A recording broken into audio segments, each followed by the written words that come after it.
Hello, creatives, community, and kind folks. Welcome to RPG with DBJ. I am your host, DBJ, and we are continuing our deep dive into Planescape, the Gate Towns, and the various planes of existence. And of course, excuse me. Wow, very unprofessional. Not only, hey, shitlords, hello, all of you. Um, I'm just joking, but anyone who's able to participate in the show is basically a co-host. You guys make me look brilliant, so I really appreciate that. And since we are talking about Planescape and the gates things, our focus is not necessarily the details of it because let's be honest, the details are up to you. I mean, yeah, we've got a lot of information to go by, but essentially, if you want to have a interdimensional, planar extravaganza of storytelling and for your players and such, there's so much information for free out there. You can use it, but really you want to shape it for your own use. So we're going to talk about why you would even want to do it. And by virtue of the Planescape setting, we're also talking about the influence, if not even the downright importance of alignment.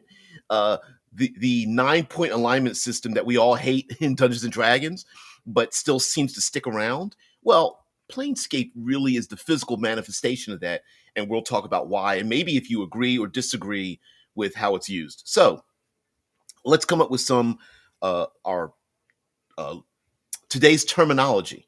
So there's a gate town. Hello. There's a gate town known as FAUNEL. FAUNEL, FAUNEL. And the gate town of FAUNEL exists in concordant opposition, the plane of neutrality. It is the place where sigil, I don't know why they call it sigil, sigil and the spire exists. It is the plane of existence where all of the gate towns, essentially fragments of all the alignments, all kind of commingle all together in one plane of existence. You could travel there. I guess players could literally walk from place to place if you wanted to. There's even a rather difficult to show you map of the gate towns and the plane of neutrality. It's kind of difficult.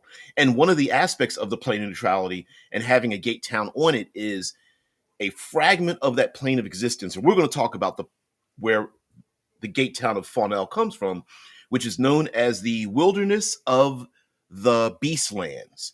And it is a plane that is lies between the Beastlands, also in the back in the old days known as the Happy Hunting Grounds, is a plane that exists between neutral good and chaotic good. So instead of just having the 9 alignments, we also had planes in between the alignments. So it's kind of neutral good / chaotic good, a little bit of both, known as the Happy Hunting Grounds, or also known as the Beastlands. And excuse me, and now it has protruded into the become this gate town. Now, one of the important parts of having a gate town is that it is not 100% neutral good and chaotic good. There's something about it that makes it not that way, which allows it to exist on a plane of neutrality. It sounds kind of strange, but it's true. Because if it was purely that way, it would get absorbed back into the actual plane of existence, and it would not exist on the plane of, it would not exist in concordant opposition.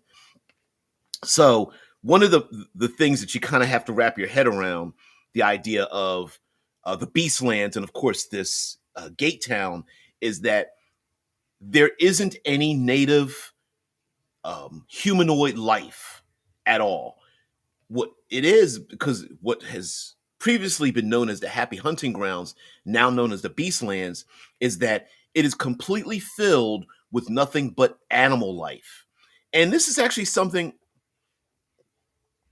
So Shai says, so Beastlands is true neutral even for cats? Nope. It's actually not true neutral, which strangely enough isn't the case, right?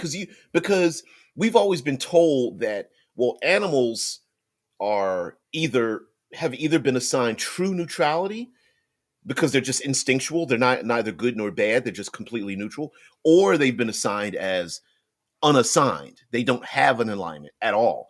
because they are just they that animals are non they don't have an alignment because they don't have a proactive ethic and morality scale. But the Beastlands aren't that way, and I think it has to do with the fact that um, the more advanced animals that live here, large sized, giant sized, how is it described? It's the wilderness of the Beastlands, also known as the Happy Hunting Grounds, is the outer plane representing alignments between neutral good and chaotic good in the Great Wheel cosmology. Um, but when you go down deeper, it says, here it is. No, there we go. It says that this plane is occupied largely by beasts and only the non magical beasts, and there are very few settlements, as those who live here would rather live with nature than against it. Lush forests of all types cover the plain and its three layers, from giant sequoias to snow laden alpine woodlands to desert full of cacti and other fauna. And nearly every type of animal and giant sized versions of that animal live here. And that's it. Now, it's not saying that there are no sentient creatures, humanoid creatures. It's just that they don't spawn them. So if someone were to die, I suppose this is the plane where pets and familiars would go and animals and such.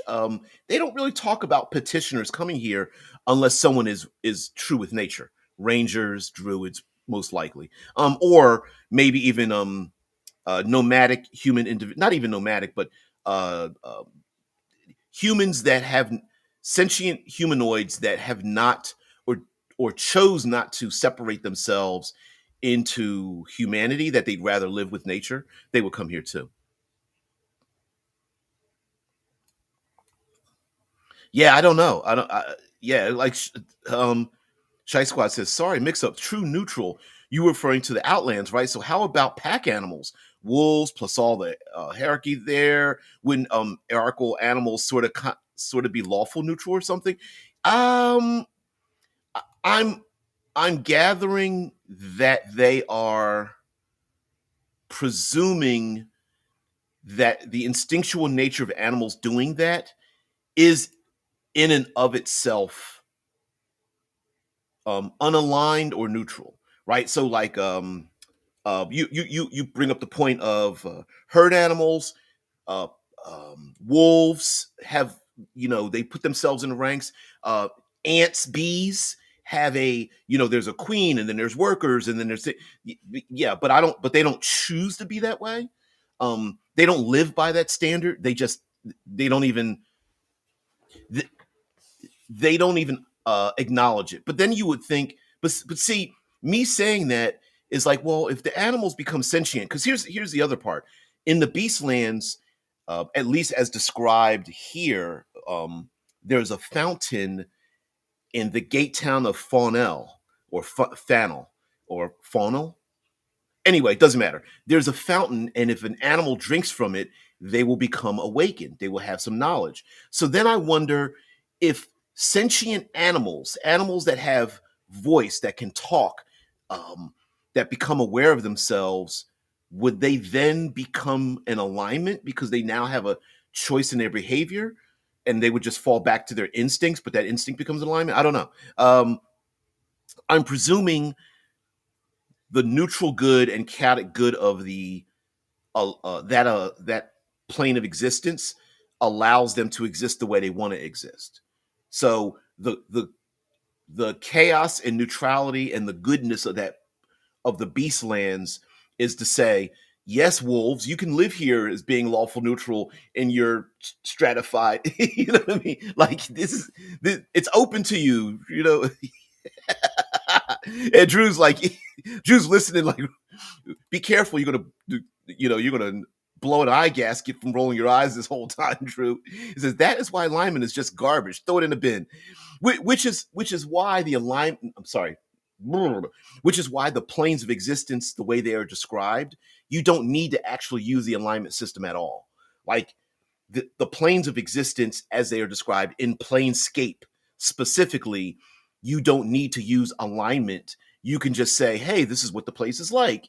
Um, and then that's what it is. So, for example, the Beastlands, as described, is uh, the name Happy Hunting Grounds was given to this plane by those that first scried it, assuming the abundant and varied game and wildlife would be a sportsman's paradise. But the native inhabitants of this plane were all capable of speech and comparable to humans in range of intelligence. Some of the most intelligent creatures could even wield magic. All natural creatures and their giant versions from the prime material plane, including mammals, birds, fish, reptiles, amphibians, insects, invertebrates, and more, excluding enchanted creatures and monsters, were represented here, and they called their home the Beastlands. And even that description makes you start to scratch your head because it says excluding enchanted creatures and monsters. So, does a Pegasus count? Or does a basilisk count? Or what are some other ones? You can start to scratch your head a little bit, like, well, what about two-headed dogs? Like, are they enchanted or are they natural? Because in fantasy, there's some amazingly um, beautiful creatures, but is an owlbear just a natural part of the environment, or is it an enchanted animal? You'd have to decide on your own. I don't think you're wrong one way or the other, but it does bring up a point like, okay, so if you have a tiger that's natural, but if the tiger's colors are different, does that matter? What about the size of the tiger? What if that tiger had the ability to like camouflage itself and literally change its skin color or something rather than just having stripes to blend in? Does that automatically make it enchanted? I don't know. I don't know. When I either says, "Hey, gonna have beer nachos," oh, cool. He says, I like odd realms like the Beastlands, especially when the players have to deal with sentient creatures and animals that have human thought and speech, right? I suppose if you go more towards the marsupial end with like bonobos and gorillas and apes and things like that have opposable thumbs, but there's a lot of animals. I mean, there's like a lot of birds that use tools and things. So I don't know. And they also don't describe, do the animals hunt each other? That would be up to you too, I think. Because, well, animals always communicate with each other, right? They have to be at least a little bit self-aware. I don't know. I mean, it's like you ever have an animal face a mirror like a pet? So I've got cats, and I have one cat that refuses to look at a mirror, and my other cat doesn't even care at all. Like you could tell that she understands that the thing in the mirror is a reflection, not another animal. And so I don't know. I'm going to make some improvised tortilla chips in recognition of your great idea. Taste of Bana says, our street dogs are lawful good in the hometown of Bela Lugosi. Lawful and good dogs? What? Perfect companions, maybe? No. Shai says, Owlbears was magically created. Monster Manual says so. Yeah. I mean, sure, the Monster Manual says a lot of things. Well, is it really true? I mean, if you look at the monster manuals that have, or monster creature books that have ever existed in fantasy, like, are they written as fact or written by an unreliable narrator? And I've always thought they were written by not unreliable narrators. That if a player reads a monster book, it's the in-world equivalent of that character reading a book written by adventurers that says these are what trolls are like, these are what dragons are like, and me as the dungeon master, I'm just like, yeah, that's what the public thinks, or at least that's what you think as a person in the world. Doesn't necessarily mean it's true, right? Yeah, but the Catoblipus is a perfectly natural creation of nature. Just watch out as it raises his eye from the swamp, right? Yeah, I don't know. Drew says owlbears are not beasts according to the 5e rules. That is why there was quite a debate when the movie had the druid turn into one. I know. I roll. Let me roll my eyes in the back of my head. Does it really matter, right? Like as the director and writers of that movie had to say, this is our world, right? It's an infinite universe. Just because the rules in your game state that one thing is one way, does it really matter somewhere else, right? Like one-eyed heathen says, have we discussed what happens to humans that go to the beastlands or elves, etc.? Do they become more animalistic? Ooh, no, we haven't discussed that. And the beastlands, it may it, okay. The Beastlands itself have no settlements, but it has drawn in and continues to draw in humanoids, sentient humanoids from across the multiverse. So what happens to them? Do they just ultimately get murder killed by all the living stuff? They're walking through these jungles and forests and mountains and things, and everything is alive and it kills them. Probably. The ones that survive, do they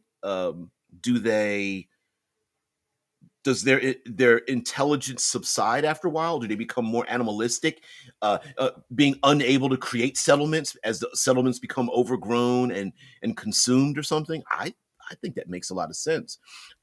Now there might be some. I could see them becoming lycanthropes, shape changers, um, maybe even given the desire to be able to transform back and forth and just choose never to do it again. Like the human that comes here is like, sweet, I'm a saber-toothed tiger. I'm badass. I human. Why would I want to be human anymore? Right. So it could be that the humanity humanoids that come here just choose or are given the option or become animalistic, and they don't even think about it. Like they slowly start transforming and they're just like, oh, this is kind of cool. Damn, I got stripes on my body and my canines are coming in. He that says, "Oh, my cat loves mirrors. He'll stare at his own reflection, mesmerized." See that neither of my cats do that. Sophie, who is my producer of the show, just turns away. She refuses to look at it. And then Boots, who you'll never see, she's a little bit of a scaredy cat, literally. She looks in the mirror and just sees a reflection. She sees me, she sees herself, but she never attacks it. She doesn't stare. She's just like, oh, that's me, and I happen to be over there. And they'll look in the mirror to look at me, and I'm like, yeah, yeah. She just starts to purr. Yeah, your cat who doesn't care about the mirror probably knows it's her because she's self-aware. See, and that's the thing, right? And it does make you wonder, like, how would you organize? Because this is the thing that bothers Drew, right? Like, if you took animal behavior and turned it into sentient behavior, like the way wolves make a pact, what would that be like if humans were that way? How would they divide themselves up? What alignment would that fit in? I don't know. Yeah, he got so silly. Yeah, our Taste of Banana says our street dogs always wait to ask for food. They're always nice and very polite. Really, really. You know, there was a television show with Neil deGrasse Tyson that made that brought up the question: were we domesticated by canines, or did we domesticate canines? I don't know. I don't know. Make the stripes I got make me look too fatty. Yeah. Hey, does me looking like a badass tiger, do these stripes make me look fat? Because they're kind of going longitudinal and I hear you. I hear you there, Drew. All right, so um the FAUNEL is the gate town, and of course, I stopped talking about this, but we were taking a train around the gate towns of the plane of neutrality, and getting off of the train at certain spots. I could see this interdimensional train created by the Modron still existing here, at least on the outskirts. But um, it does talk about the fact that uh, each gate town has a gate that goes from one place to another, and this particular gate is um, I'll just read it because I hate describing it. Okay, so deep in the vine-choked, ruined forest of Fanel's Gate, a tranquil pond at the foot of a stone statue resides. The pool's waters replicate the effects of an awakened spell. Beasts that lap from its crystalline waters find their tongues capable of speech, and saplings weaned on a reservoir eventually uproot as wooden guardians that defend the town. Creatures that submerge themselves in the pond emerge in the untamed wilds of the Beastlands, which makes me think if a player goes down with one of their familiars or animal companion or something, would it automatically awaken and stay that way? I don't know.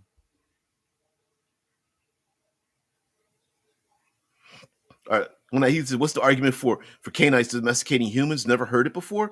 Oh, the idea that that wolves were able to survive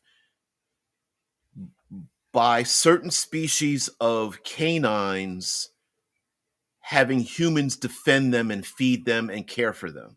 That makes sense, right? Because we humans were afraid of uh, tigers, wolves, canines, and felines out in the wild, and that um, certain breeds of wolves we appreciated, and so when we would feed them and shelter them and clothe them, we were being domesticated for their purpose to allow the canine bloodline to exist, to go even further. I know that sounds kind of strange, but I like it though. It's a little bit hard to argue it, but I like the idea that dogs domesticated us to take care of them.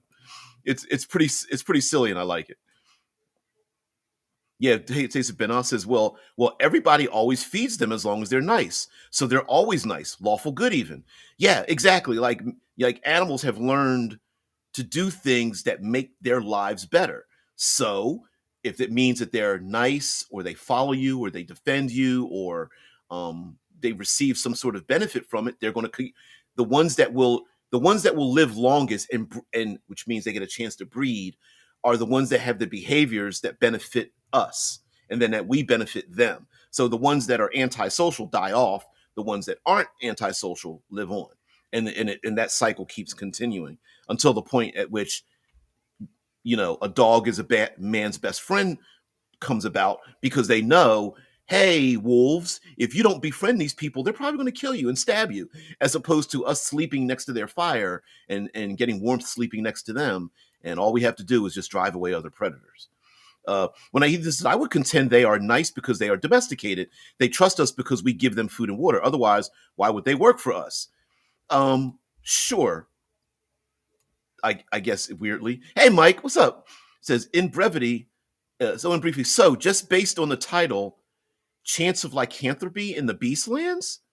Not a malicious infection, but a planar effect. Yes. Therefore, as long as you're there, you take on animal features. Yes, that's exactly how I look at it, or rather, I would look at it. Like, okay, plenty of humanoids would want to go there and murder, kill things, and it's a place of abundant resources. So Why aren't they?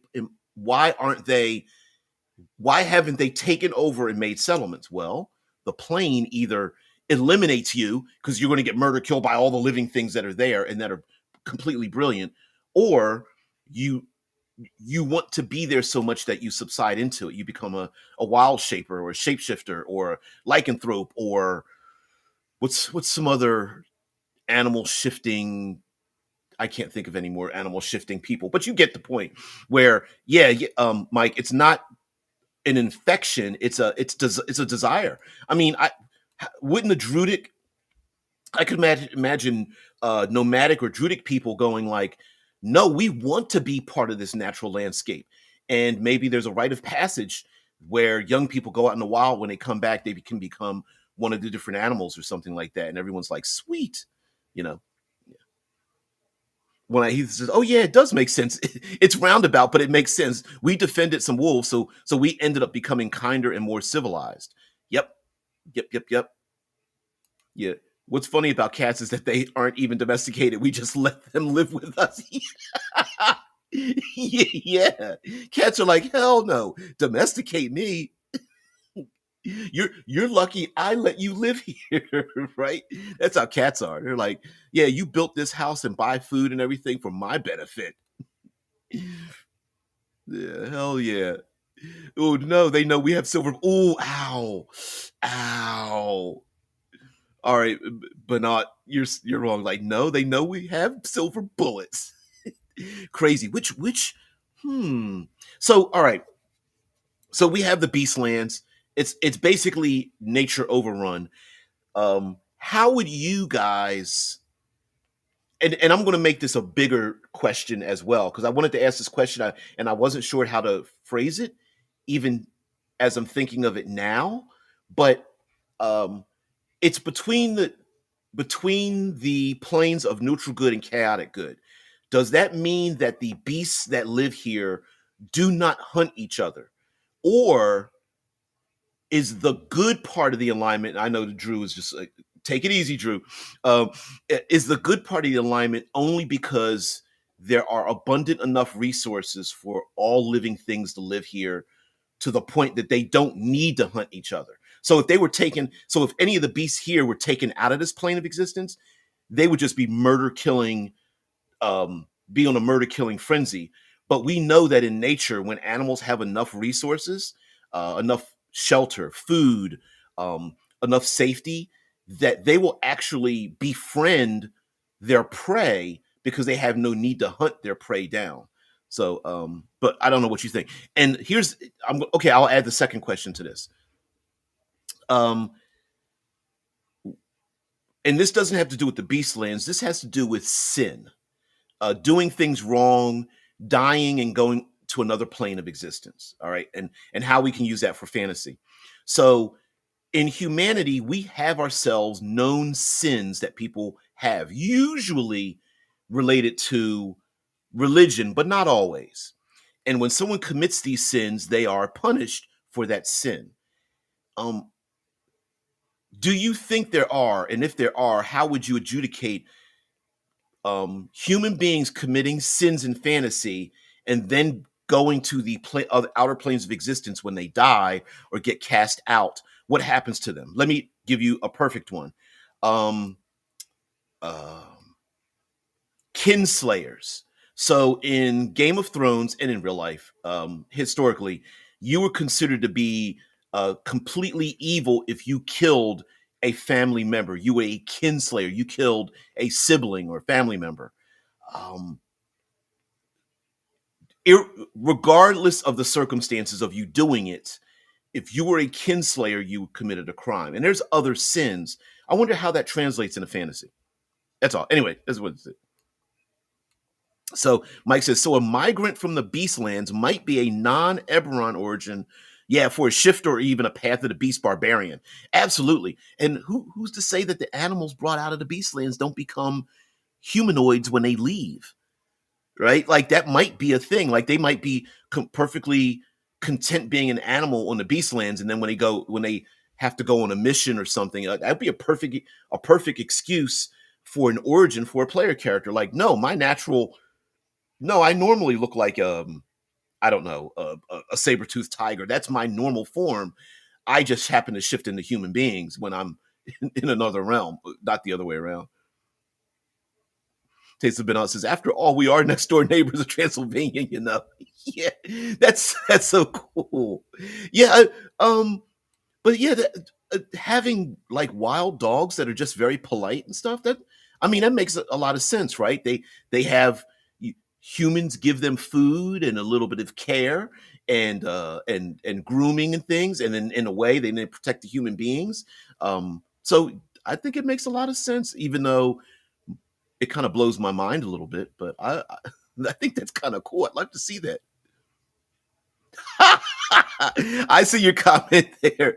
The sin of assuming shit.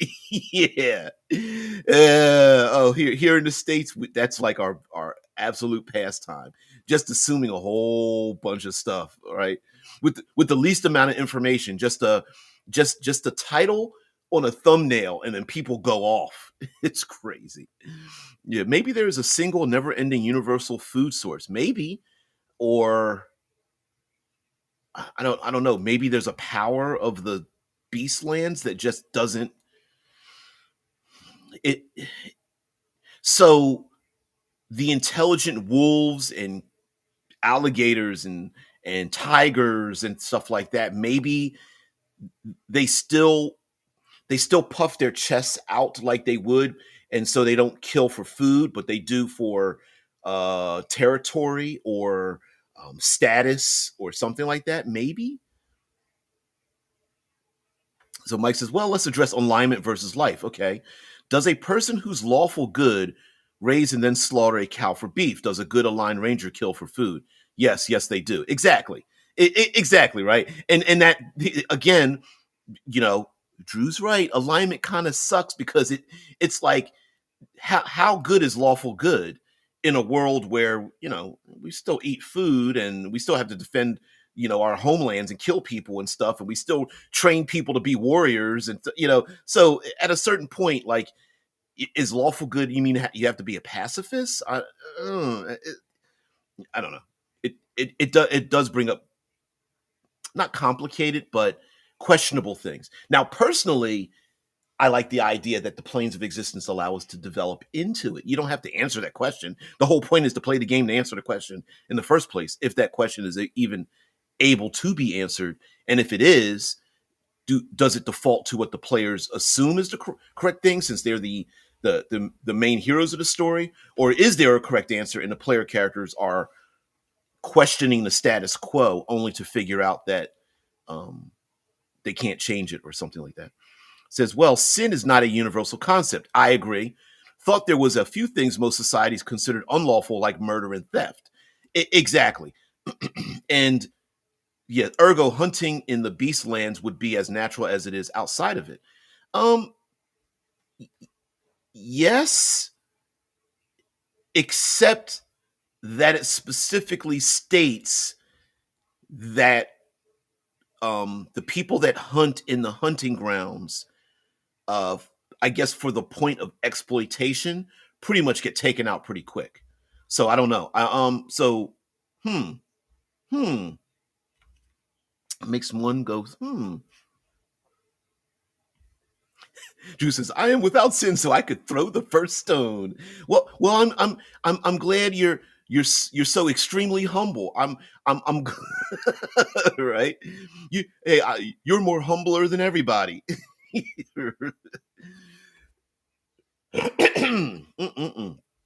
Mike says, I would expect hunting and killing in the Beastlands would be acceptable if it served survival. Killing for sport wouldn't be. Yeah, exactly. So I think there'll be a fine line between I don't know, between, I think it would be very easy to cross that line even as an intelligent species of animal, and maybe crossing that line is the downfall of the animals, where the churn comes from, that wolf that goes from, oh, I'm just protecting my territory, to, hey, I'm just going to murder kill other creatures to expand my kingdom, goes from not just survival and being territorial to becoming a dictatorial beast. And then that becomes the downfall of that beast, and that may be where the churn comes from. And then maybe the birds and the animals and the snakes and all that kind of stuff team together and takes that person out. Said, oh, everybody does it. I wasn't just singling out Yanks. Oh no, no. We're just better at making assumptions like that and then going full throttle. I'm not saying that we're the only ones. I'm saying that we're just the best. It's our pastime. We export that bullshit. Shai says, or yeah, or rebels for that matter. Yep. Yeah. Says, since ethics demand a conception of some sort of more desirable, right, and less desirable behavior, I'd expect you are correct. Hunting for shits, no, but hunting for survival, acceptable. Which I absolutely agree with, right? Like, and maybe that's the every plane of existence in Planescape has like this. It has a non combative but mechanical effect in the world, a physics, if you will, of the world, a morality and an ethical quandary that you have to navigate to survive. And I could see this natural beastland of a plane of existence um, drawing all of us into it so much that we want to exploit it. So here's what I mean. Um, Maybe someone finds the literal or figurative fountain of youth. They go to this world, and it's just the largest fruits, the best vines, the greatest animals. The sun shines the brightest. I mean, it is just nature. You can just walk in this place bucket naked, and you just feel like it embraces you. That the animals here are not threatening in their bestiality and stuff. It's just a great, and you could just pull a ripe fruit and you go, wow, this is great. Now for you to drink some water from a fountain, to eat a fruit, to sleep in the nook of a tree, perfectly fine. You have no problems. But the minute you go, man, I'm going to invite my friends here, and then I'm going to get maybe I'm going to weave a basket and take a bunch of these fruits and take it back home, and maybe I'm going to create a dam and stop up the water because now so many I can get more fish and the blah blah. And then once I think your brain becomes exploitive, your behavior becomes exploitive. I could see the Beastlands turning against you in subtle ways to the point where they're like, what happened to Joe? I don't know. He had this idea of creating a settlement here, and we never heard from him again. So I think something like that would happen where players get there and they're like, what do you mean good berries grow off of trees? I'm a pack a bunch of these in my backpack. And then all of a sudden they hear like growling in the background and the trees start moving and they hear hissing around their feet. And there's like nothing but thousands of snakes around them. And they're like, why are the birds circling overhead? I don't get that. Yeah. So how do the Beastlands compare to the island of Dr. Moreau? I don't know. I could see there being strange druidic circles devoted to different types of animals, specifically, maybe, kind of, sort of.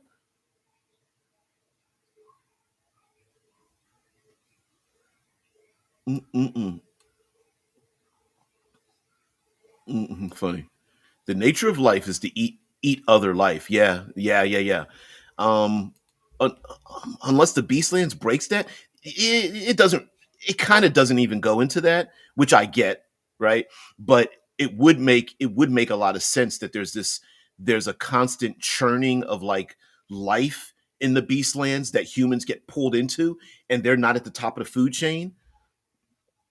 I could see that as well. One Eye Heathen says, I expect a human who made a life out of sport hunting might be sent to the Beastlands to be hunted by intelligent animals. Yeah. Dr. Moreau might be hunted eternally. I agree with that one too. Which, because part of me was thinking, like, well, why would anybody come here? I mean, except for it being wild and untamed, like, what would be the purpose of having adventuring here? Like, what would the bad guy be? And yeah, people who hunt for sport, rangers who think they're badasses, when they die, they come here, and they're like, "No, I'm being hunted eternally."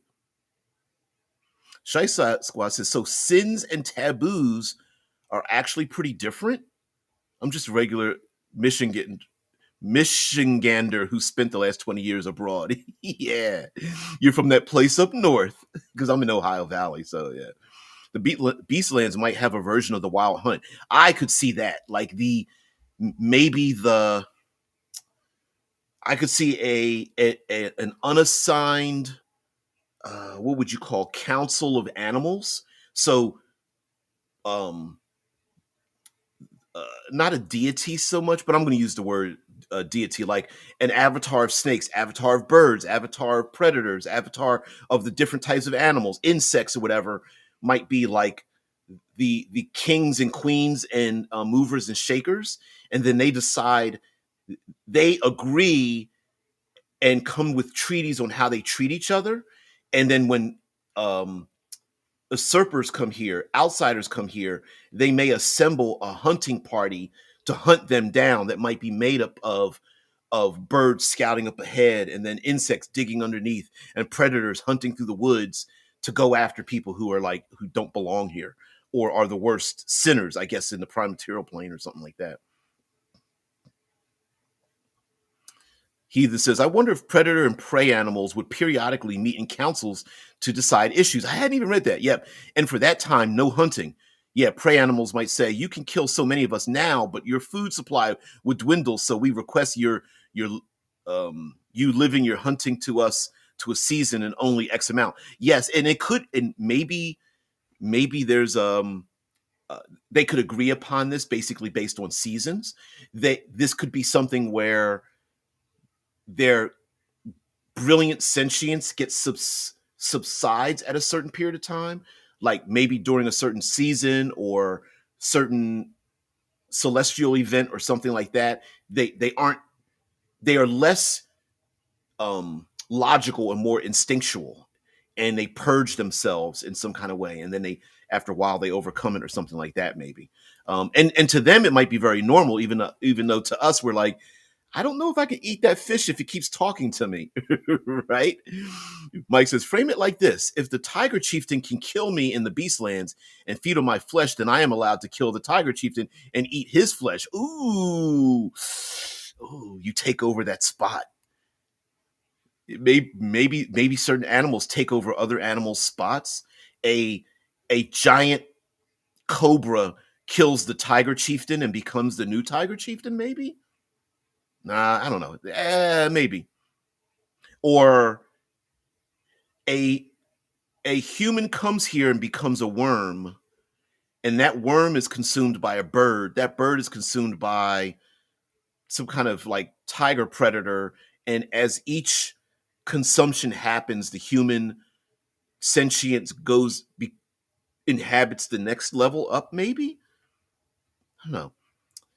If the plane is good aligned and the predator animals would have a concern for their prey, as long as you are alive, there is no reason to suffer, and there is no reason to toy with you when we need to eat you. Yeah, so yeah, there's no torture involved in it. There's no, like, when I Heathen is mentioning, like, maybe that it's just it's ritualistic in many ways. Does the mantis shrimp have a place in the Beastlands? Not if it's murder killing things by punching it to death at supersonic speeds. I don't know. Oh, are the Beastlands lorded over by giant sponges? My first was favorite for political office of any kind. just just a giant sponge, adding nothing to society, just feeding off of everybody else. Oh, I know what you mean by the sponges too, living sponges. Getting Lion King vibes here. Yeah, yeah, a lot of Lion King stuff. I like the idea of having animal chieftains. Yeah, absolutely. And I listen. Okay, story time here, right? We can do whatever the hell we want with the planes of existence. So if we want the animal chieftains to have some humanistic elements, hands, feet, walking around, lycanthropic in some form, even if they walk on all fours, do they have opposable thumbs? We can always go, well, hell yeah. Maybe the dinosaur chieftain wears jewelry and has a painted face, just like the lion chieftain with the tiger chieftain and the snake chieftains and things like that. Maybe this is a place for them to live. Another thing could be this may be the natural land where your most benign and neutral animalistic sentient entities on a prime material plane come. So an example would be, sure, in your world you have your evil lizard folk, but maybe they're just a small tribe, because the regular lizard folk are like, we don't want any parts, we don't want to have a fight or parts of anything. All we're trying to do is just survive in the swamp. And this is when they die, this is where they go. As a matter of fact, when they die, they probably don't even think about it. They just, when they wake up in the Beastlands, it's just another day. Even though they've died back where they came from. So the Beastlands might be the actual resting grounds of the animalistic humanoids from the prime material plane. It's like, no, who's to say bugbears have to go to the lower planes because they're evil? Maybe there's bugbears that are just like, no, we're pretty much beast people, and we'll go to the Beastlands and be beast people. I don't know if that makes any sense. The what are player characters? I just saw the word tabaxi, Aarakocra, all the animalistic, um, furry animal choices humanoids have. Maybe this is their plane of existence, where the tabaxi literally go here and become cats, and they love it, right? Shai says, not necessarily feeding off of us. just sitting there on the ocean floor and doing nothing. After all, that's all we really want from our overlords, right? Shut up. If we feed you, you'll leave us alone, right? And big political sponges are like, yes, good. Here's some garbage. Stay out of our way. Yeah. Mike says, so you're human and you have a tabaxi sister? How'd that happen? Well, mom went to the Beastlands and the Tiger Chieftain threw this Christmas party and la la la la la. I don't want to hear anymore. Mary had a little lamb, la la la. Stop talking. Mama's like, well, it was a pretty amazing party. I have pictures. Here, let me show you. The Beastlands reminds me of the happy hunting grounds. I had a friend who referred to the afterlife that way. The Beastlands are the happy hunting grounds. You are absolutely you thought you were wrong, but you were mistaken there, heathen. The happy hunting grounds are the Beastlands. Um, what they did by changing the name is they did an in-world thing that I would do, is that they changed the name by making an in-world assumption about a place that they were wrong about. So when whoever discovered this plane of existence called it the happy hunting grounds because they felt like it was a great place to go hunt stuff, not realizing that you're probably the prey more than the predator. And then as sages throughout the worlds discovered that the Beastlands in of itself, no, it's not a happy hunting grounds for you human beings. It's a Beastlands and where they hunt you. And so an in-world name change came about. So no, you thought you were wrong, but you were mistaken. What kind of animal to human transmittable diseases do they have in the Beastlands? Ooh, you mean like rabies to humans? I don't know. This is makes sense. Yeah. Let's see. Mm-mm-mm. Do they go into anything like that? Um, I don't know. I don't know. It doesn't really even say that much. Although the council having a council of animals is a thing here. So it says like beasts are returning to FAUNEL, but who among them will rise to the top of the food chain?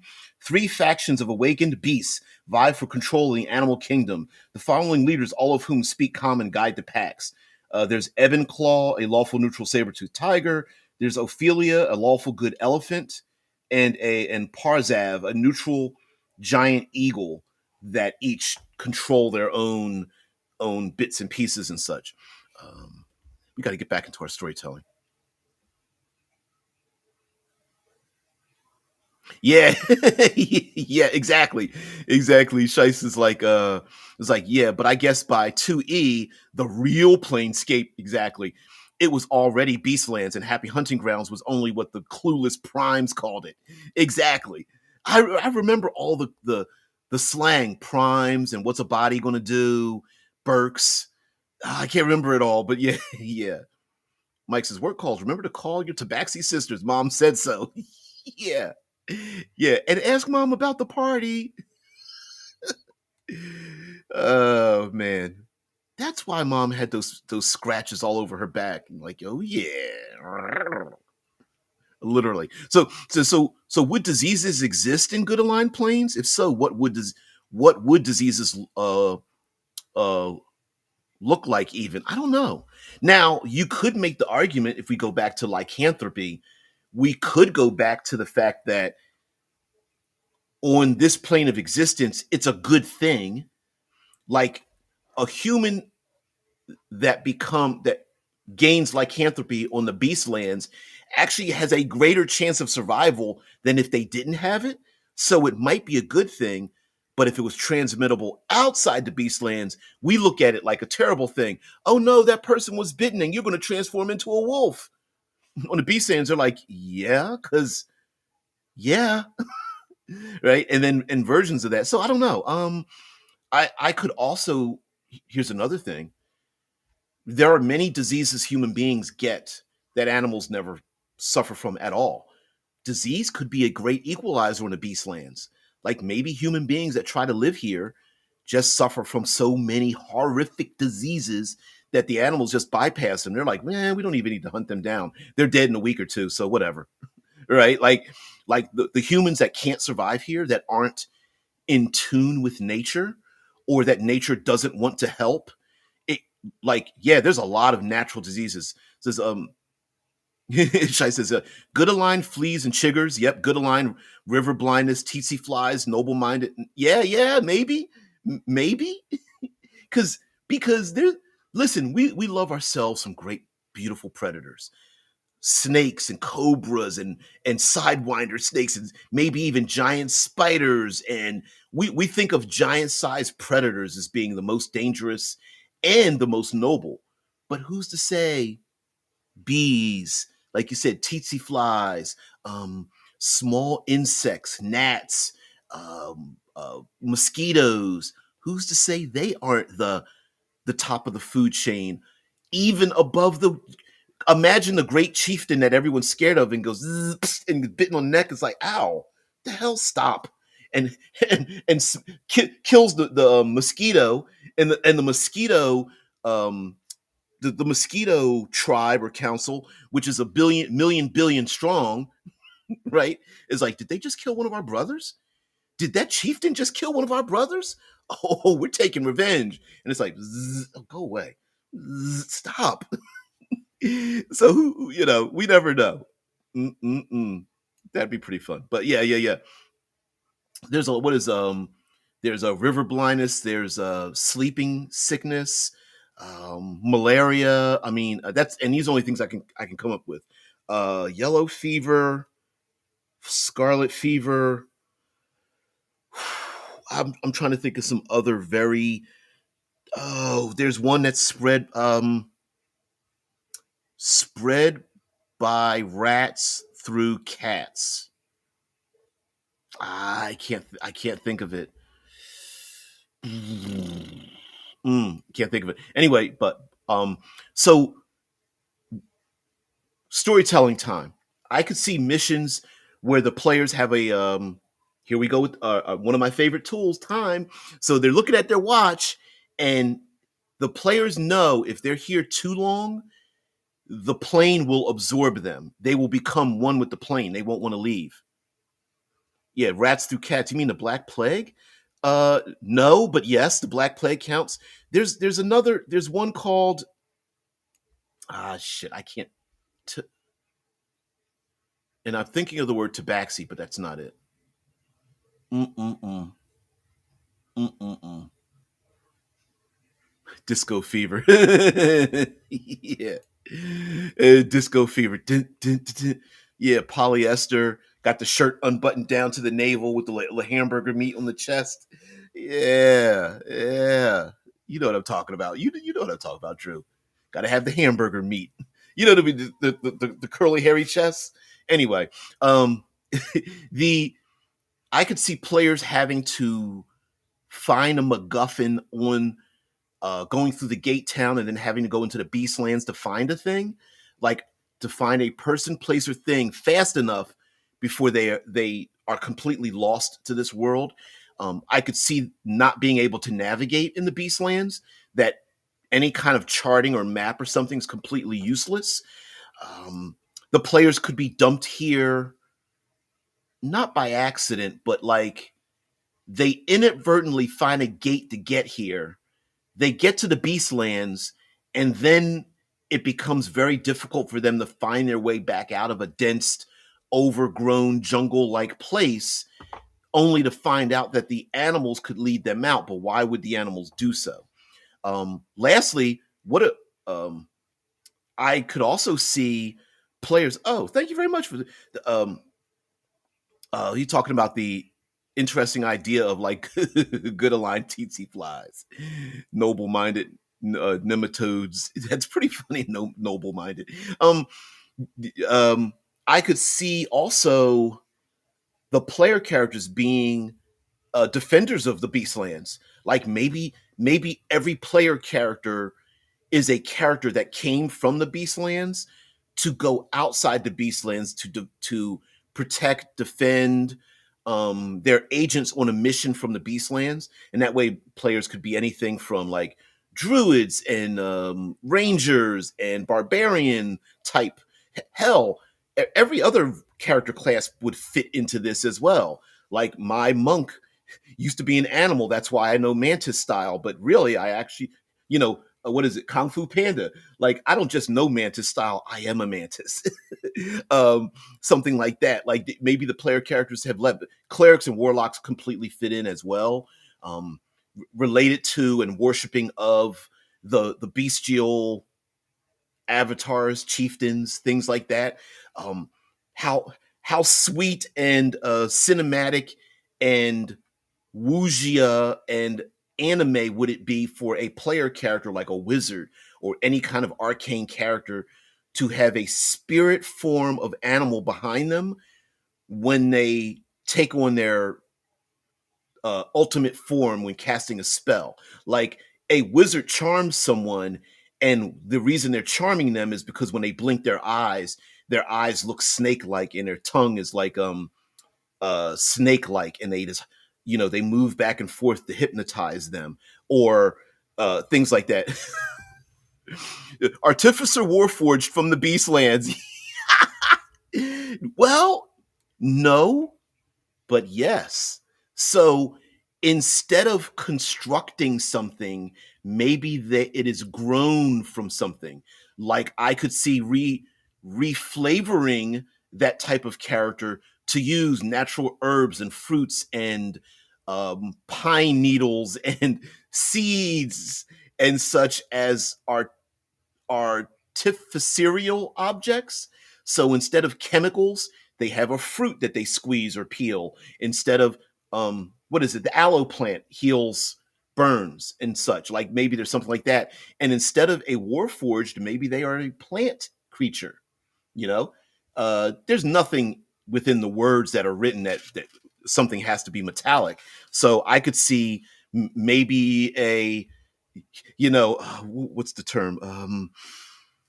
Um, Jaeger style human character piloting a tree like creature that sits in the middle of it.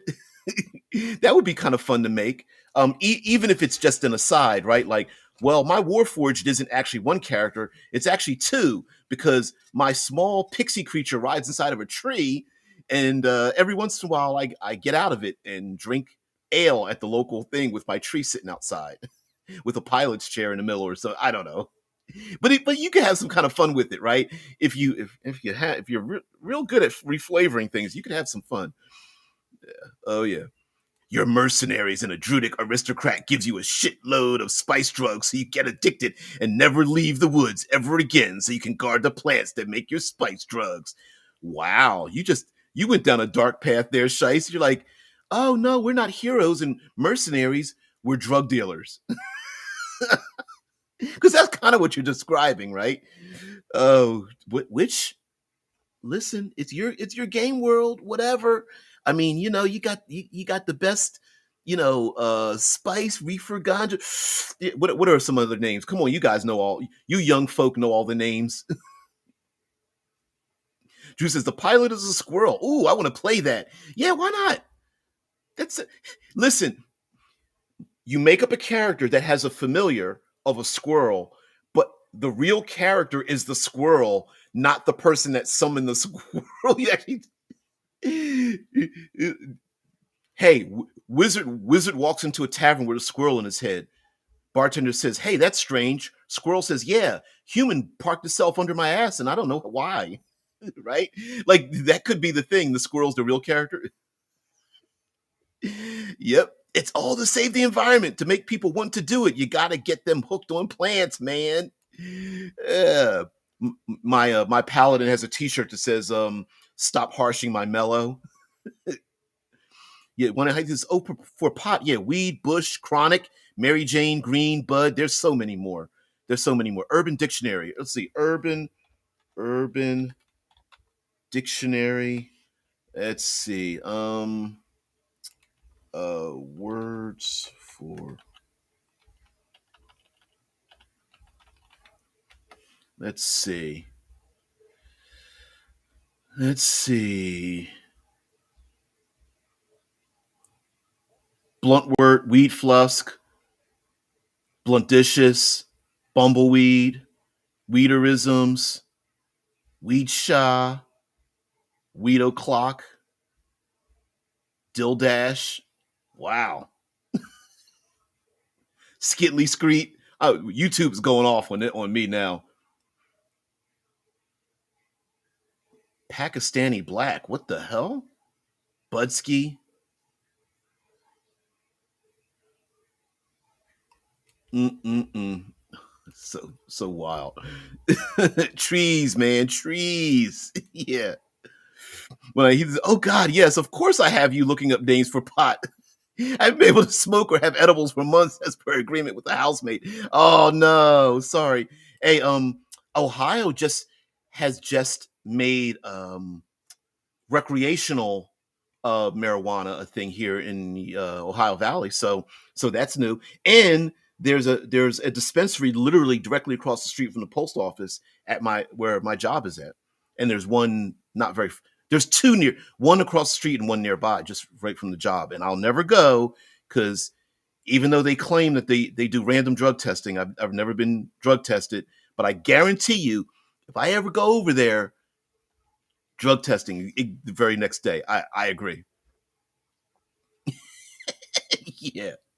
Oh shit. Okay, so we're getting to the end here. I also think the idea that fantasy beasts, animals are the evil ones. They're the uncontrolled. They're beast, rah rah rah. And come to find out that maybe they're the that as harsh as nature can be, this is the place where it's actually the most civil, the most upfront. I think this is where the neutral good and chaotic good part of it comes about, where um, there's no lying, there's no cheating, there's no deviousness of it.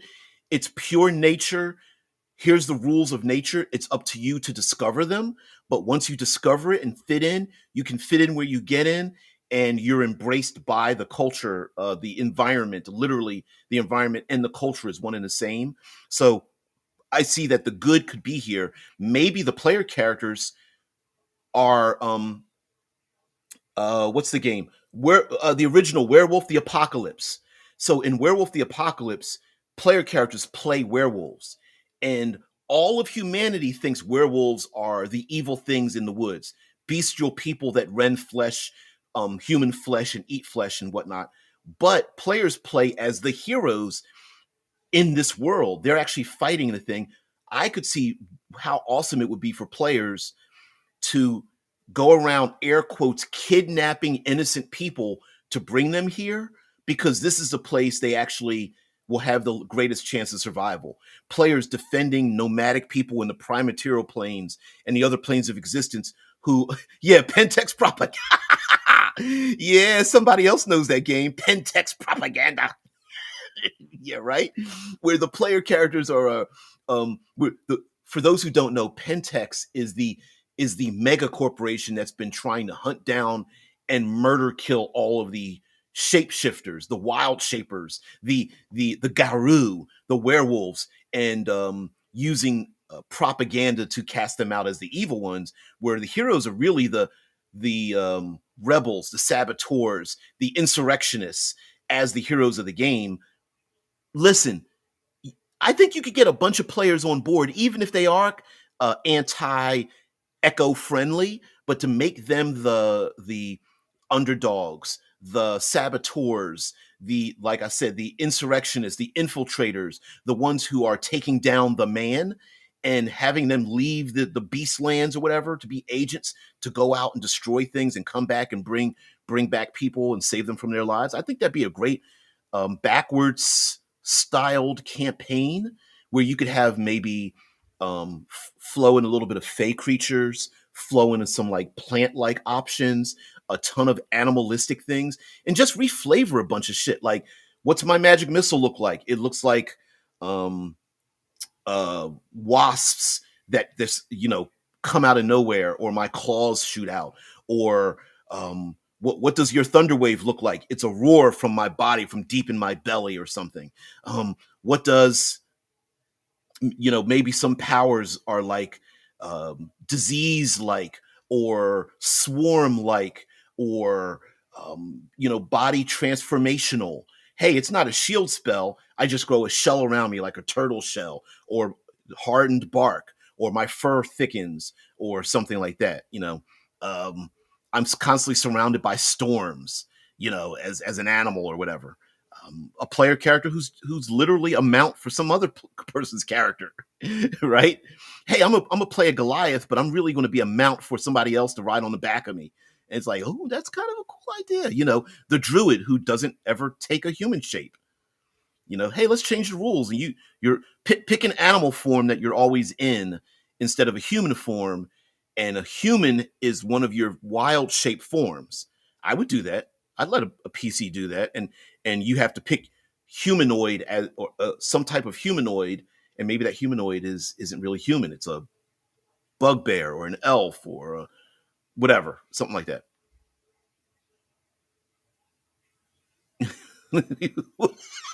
That's right. I'm not going to lie to you. Steal from you, throw shade, whatever. We good, but understand we're going to compete for food, or one of us might eat the other. Yeah, yeah, exactly. Yep. Oh, DBJ. Oh, the villain in everybody else's story made some progress on that. The lyrics, at least. Oh, seriously, sweet, sweet. I love that. Yeah, yeah, yeah. You're the hero in your own story and a villain in everyone else's story. And when I hear this, oh, I love the idea of reflavoring all this stuff. Yeah. Oh, I would. Yeah, absolutely do it. Like, I'm trying to think of the most difficult, strangest reflavoring, but I don't think there is one. I mean, take your classic paladin, right? Silver armor, flaming sword, paladins, whatever. I mean, they're already. First of all, there's already an oath of the ancients that D&D 5th edition has. But even if you don't have that, I mean, how sweet would it be to have a tribalistic paladin feature? And what I mean by that is you don't wear plate armor, you wear animal hide or plant things are wrapped around your body as your male armor. Instead of a sword, you carry a wooden staff or a spike or something like that that becomes certain magical effects of striking down things. Instead of, well, you could summon a mount, and I would absolutely agree to change it from a horse to whatever kind of animal fits, like a saber-toothed tiger or a bear or something like that. Maybe when you, as a paladin, when you smite things, you physically transform.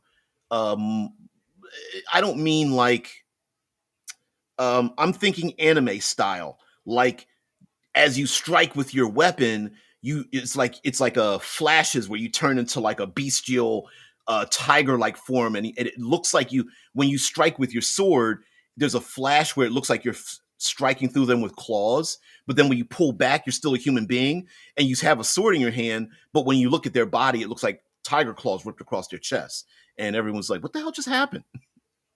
you know Bolt of lightning, strikes in the background, and all of a sudden it's just like, blink, blink, blink. Did you just turn into an animal? Blink, blink, blink. Oh, you are human. Whatever.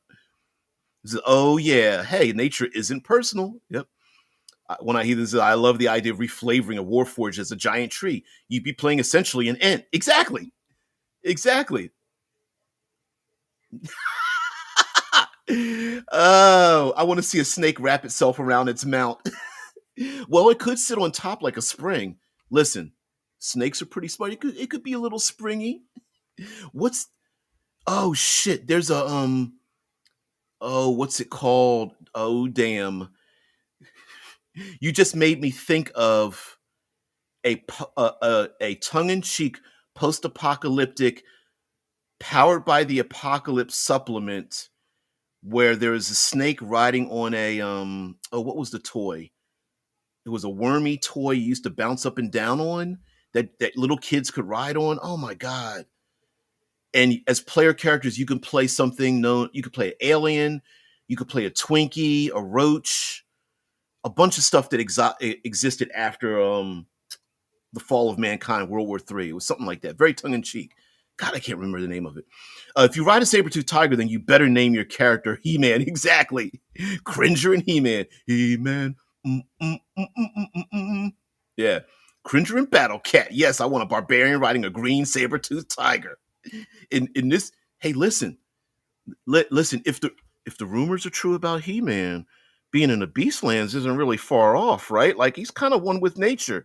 He's already like, pretty much already undressed, and he's almost going bareback. You hear what I'm saying? And they're like, hey, listen, don't throw shade at He-Man just because just because the rumors are true. Because He-Man's like, if you down with me, you gonna survive everything. And all the animals are like, hell yeah, he's one of us, right? Yeah.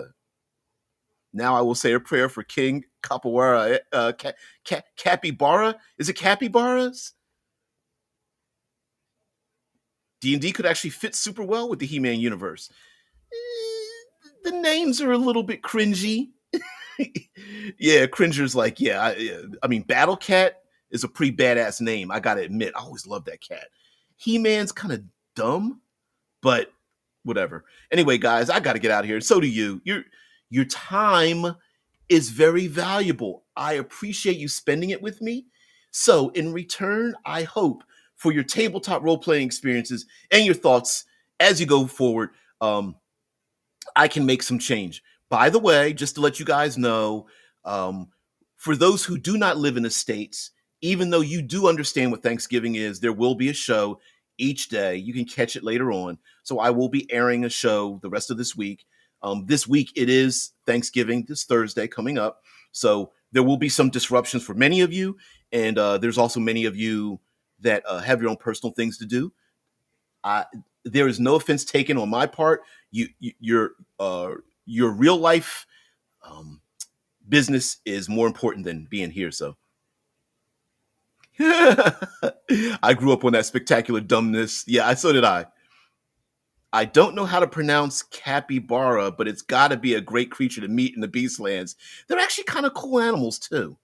There's some pretty good videos of people like raising them and taking care of them and stuff. I love it when I see the videos of humans that have taken care of animals that have not normally are known to be domesticated, but then you look at their behavior in a domesticated situation, and some of it's kind of funny because some of it is like, oh, if they were domesticated, they'd just be like human beings, kind of lounging around and doing dumb stuff. And then some of it is like, oh, you can't break this habit out of them, right? Like, there's something about domesticated foxes that I think is very funny because even domesticated foxes are very they're very devious and they get in everything and stuff. And the way they laugh and everything, and they're very needy kind of. So yeah. I was just, DJ, thanks for the stream and nice of you to do it on Thanksgiving. Yeah. Yeah. It